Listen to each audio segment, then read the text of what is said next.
Bonjour les amis du nautisme, nous sommes de retour au Cannes Yachting Festival du 10 au 15 septembre. Je suis Quentin Mayra, nous sommes à bord du Windelo 54 New. Allez, il est temps de marquer.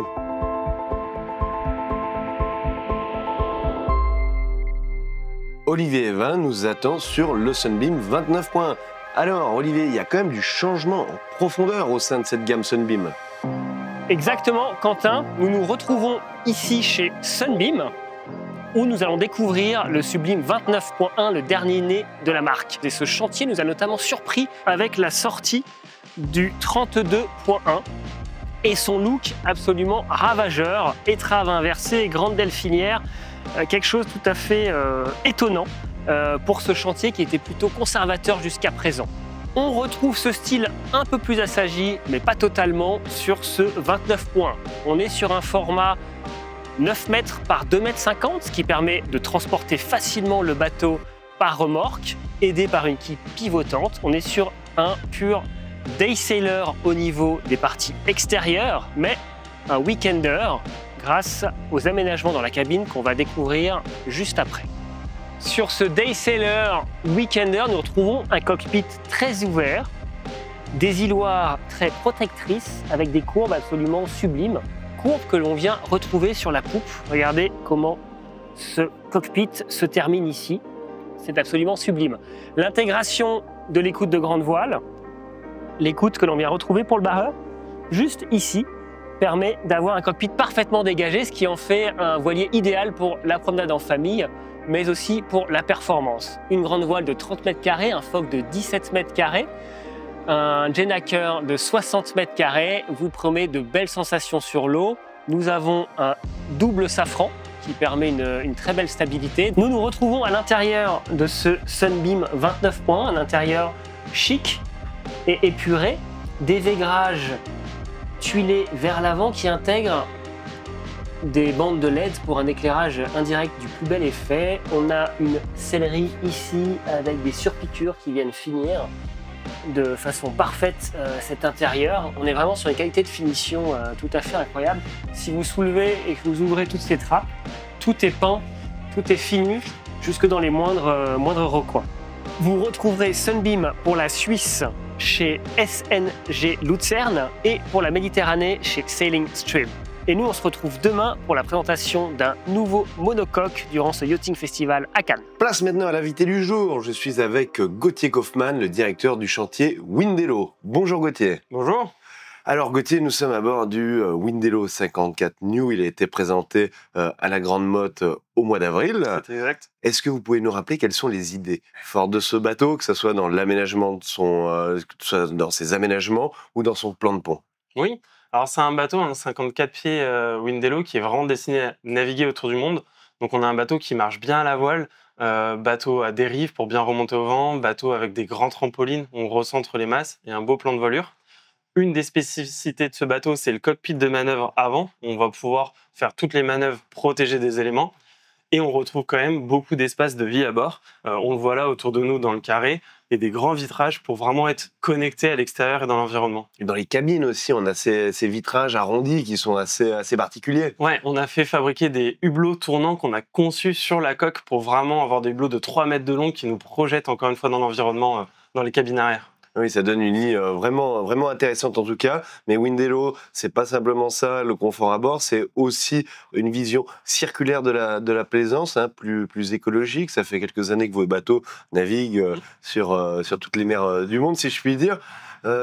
Quels sont les retours en termes d'économie d'énergie? Quels sont les retours de vos clients sur les systèmes que vous proposez, notamment la motorisation hybride ou l'énergie solaire?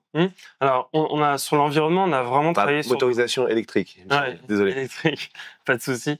Les retours qu'on en a, c'est des clients qui traversent l'Atlantique ou qui font 3 semaines de cabotage. Ça a été le cas pour ce bateau en Corse et qui, en 3 semaines, ne consomment pas une goutte de gasoil et sont en totale autonomie énergétique.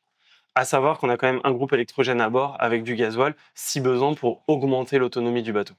En tout cas, c'est un concept qui commence à faire ses preuves, qui fait ses preuves, parce que d'autres chantiers, en tout cas, ils viennent à l'électrique dans votre sillage, hein, si je puis dire.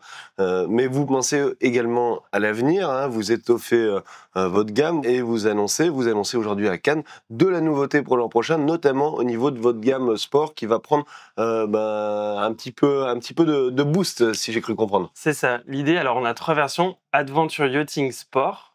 Et dans la Sport, l'idée, c'était de lui donner un peu plus de différenciation, plus de caractère orienté performance. Donc c'est un bateau sur lequel on va travailler bien sûr sur l'allègement du bateau, via notamment ses aménagements intérieurs. Le bateau gagne un pied, donc on passe pour le 50 pieds à 51 pieds et à 55 pieds par rapport aux 54 dont on est à bord, pour pareil augmenter cette longueur à la flottaison et gagner en performance. Et on a aussi travaillé avec nos architectes à revoir le gréement qui grandit. On gagne 1 mètre de mât, plus 7 mètres carrés de grande voile, par exemple, pour lui donner un peu plus de puissance et plus d'élan. Eh ben, on se réjouit d'essayer ce bateau peut-être dès l'an prochain. Et merci de nous avoir accueillis à bord de ce Windello 54 New. Gauthier Goffman, à bientôt. À bientôt, merci, c'était avec plaisir.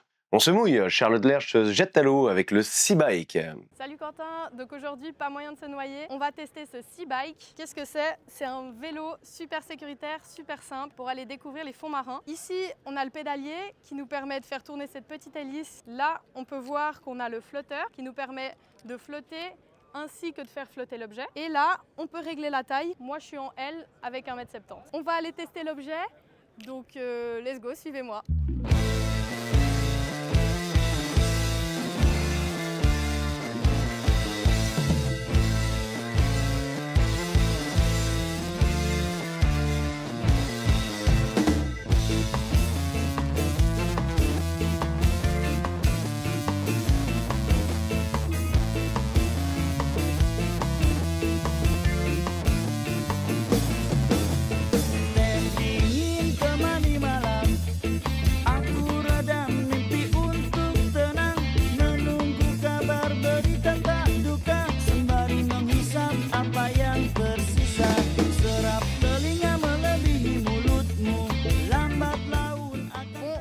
De 1 heure de test du Seabike. C'était vraiment chouette, superbe sensation, super facile. Je me suis sentie en sécurité pour observer les fonds marins. Franchement, je vous recommande. Merci à l'équipe Seabike et à toi Quentin. L'actu du jour. Dur la vie d'organisateur. Nous avons pu rencontrer Sylvie Ernoult, la directrice du salon, à la veille de l'ouverture et avons pu constater avec elle les challenges auxquels fait face une organisatrice de salon. Sylvie Ernoult, bonjour. Bonjour. Merci de nous accueillir sur le Salon Nautique de Cannes, le Cannes Yachting Festival. Nous sommes à quelques heures de l'ouverture du salon. Elle est pas belle, la vue sur votre salon? Ah oui, elle est belle, ça c'est sûr, hein, c'est splendide. Hein. Il y a 350 bateaux là, qui sont en train de se mettre à quai et de finir de se préparer. Mais il y a encore beaucoup de boulot. C'est quoi la logistique, les contraintes de l'organisation d'un salon nautique pour une directrice de salon? C'est une grosse machine et c'est un gros job. Parce que la machine, elle est compliquée. D'abord, parce que quand on travaille sur l'eau, c'est toujours compliqué. Il y a des imprévus, il y a des problèmes de météo, il y a des problèmes de profondeur, il y a des problèmes de coups de vent. On est ici parce qu'on a une passion commune, hein, c'est celle du nautisme. C'est votre 12e Salon Nautique de Cannes. Donc on dit souvent que c'est le reflet des tendances du marché, de son évolution. Vous, avec le recul, quand vous voyez aujourd'hui les exposants, les bateaux qui vont être ici, c'est quoi les grandes tendances à suivre sur le marché nautique? Bon, d'abord, il y a une tendance réelle, si je parle un peu avec quelques années de recul, qui est que plus ça va, plus les bateaux sont gros. Mais ça, c'est une réelle tendance qui existe, quoi. Donc, plus ça va, plus les bateaux sont chers. Et même plus ça va, plus les bateaux sont beaux. Donc ça, c'est une tendance de l'industrie. Après, derrière, il y a des petits, il y a des moyens, il y a des grands bateaux. Et à aujourd'hui, il y a aussi des situations économiques qui ne sont pas les mêmes. Et aujourd'hui, par exemple, les bateaux de plus petite taille souffrent plus de la difficulté économique. C'est plus difficile, en fait, on pourrait croire le contraire. On pourrait croire que d'acheter un bateau de petite taille à un prix modéré, c'est plus facile que d'acheter un gros bateau. Mais en fait, dans l'économie d'aujourd'hui, c'est plutôt les plus petites unités qui sont en difficulté par rapport aux grosses, parce que les très gros bateaux et les bateaux chers, il continue à beaucoup se vendre. Il est clair, voilà. il est clair que le salon nautique permet de mettre en valeur l'innovation. Vous connaissez par cœur votre salon. Peut-être que on pourrait citer quelques chiffres. Voilà, je vous ai préparé 2-3 questions pour voir si à J-1, si tous les chiffres ne se mélangent pas encore. Non, ça ne se mélange pas. Nombre de visiteurs Bah ça, je peux pas vous le en dire. 2023. 55 000. Autre chiffre, combien de bateaux exposés? Eh ben, il y en a 700. Et pour faire rentrer tous ces bateaux dans le port, vous avez besoin d'une infrastructure particulière, à savoir les pontons flottants. Est-ce que vous savez combien de mètres linéaires de pontons flottants vous posez? On a dépassé les 7 km. Énorme. Donc, si vous mettez tous les pontons bout à bout, on est à plus de 7 km. On va bientôt, je pense, pouvoir faire un ponton entre le Vieux-Port et Port-Cantos. Évidemment, techniquement, c'est impossible, mais dans l'image, on en a. Ça serait sympathique pour marcher, avoir un peu de brise marine. Enfin, c'est mieux sur nos navettes maritimes, parce qu'elles vont un peu plus vite que d'aller à pied, et elles sont quand même plus efficaces et plus rapides. En tout cas, merci de coproduire ce JT du Canyoting Festival avec nous.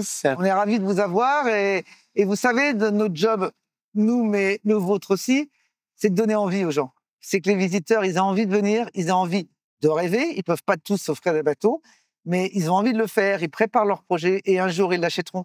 Et c'est quand ils partiront en mer sur leur bateau, qu'elles soient moyennes, grandes ou petites, qu'ils seront heureux.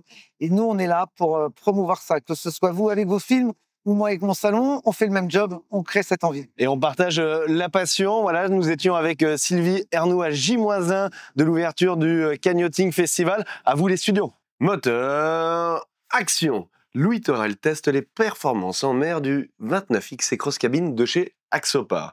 Oui, alors Quentin, on avait un petit peu chaud sur le salon, donc on a décidé d'aller faire un petit tour en baie de Cannes.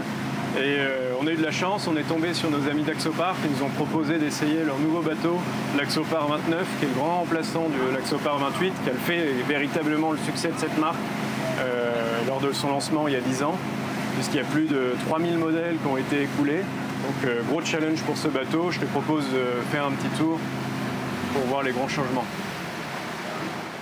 Alors les principales différences de cet Axopar 29 par rapport à l'Axopar 28, c'est bien sûr, donc on retrouve ce roof relativement inversé, assez agressif, avec des barres de toit lui conférant cet aspect vraiment crossover de la mer qui vous permet de mettre ici, on voit un paddle, mais on peut mettre aussi des mountain bikes, des kayaks ou votre équipement de plongée. Autre petit détail, amélioration intéressante, c'est qu'on n'est que sur un 29 pieds, mais on a 2 véritables cabines avec ici une cabine de place. Je vous rappelle que sur le 28, son prédécesseur, on ouvrait une porte à peu près similaire, mais on tombait directement sur un cabinet de toilette. Il n'y avait pas de possibilité de dormir. Donc on est sur une habilité qui est comparable au 37 pieds en réalité.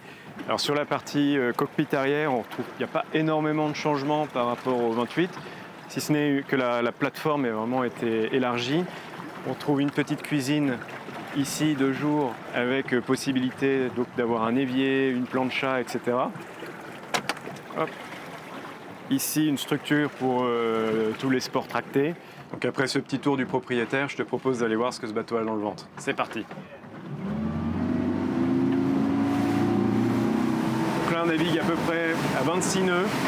On est dans le range où le bateau a le plus d'efficacité, avec une consommation qui est donnée à peu près pour 1,5 litre au 1000, donc c'est assez extraordinaire. Puis une vitesse de pointe après, moins optimum en termes de consommation, mais qui vous permet d'aller à des vitesses 45 nœuds. Alors nous voici de retour au Port-Cantos. J'espère que cet essai de l'Axopar 29 vous a plu. Et on se retrouve demain pour un nouvel essai bateau-moteur. Et c'est la fin de ce JT. Merci de nous avoir suivis. Ne manquez pas nos vidéos quotidiennes pour suivre toute l'actualité du salon. Merci à nos sponsors Nani Energy et Léopard Catamaran qui nous permettent de produire ce contenu quotidien pour vous. Continuez à nous suivre sur notre chaîne YouTube et à bientôt pour de prochaines vidéos.